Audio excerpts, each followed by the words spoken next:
To CM news. Unlock 4.0లో భాగంగా metro రైలును పునరుద్ధరించనున్నారు.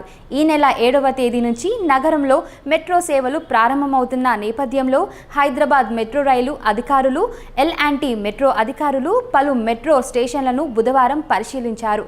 వీటికి మార్గదర్శకాలు విడుదల చేశారు. కరోనా వ్యాప్తి నేపథ్యంలో కేంద్ర ప్రభుత్వ మార్గదర్శకాల ప్రకారం అన్ని మెట్రో స్టేషన్లు, మెట్రో రైళ్లను అందుబాటులో ఉండేలా చర్యలు తీసుకోనున్నారు. కోవిడ్ నిబంధనలను పాటిస్తూ మెట్రో రైళ్లను నడుపుతామని మెట్రో అధికారులు తెలిపారు.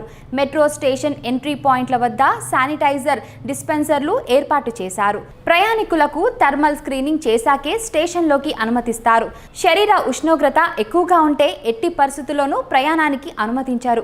గతంలో మాదిరి టికెట్ల కోసం టోకన్ల జారీ ఉండదు. ప్రయాణికులు తప్పనిసరిగా స్మార్ట్ కార్డులు, డిజిటల్ పద్ధతులు మాత్రమే అనుసరించాలి. మెట్రో కార్డుల రీఛార్జ్ సైతం ఇంటర్నెట్, పేటీఎం ద్వారా చేసుకోవాల్సి ఉంటుంది. మెట్రో స్టేషన్లో కౌంటర్లు తెరిచే ఉంటాయి. స్మార్ట్ కార్డులు, మెట్రో కార్డులను కౌంటర్లో కొనుగోలు చేయవచ్చు.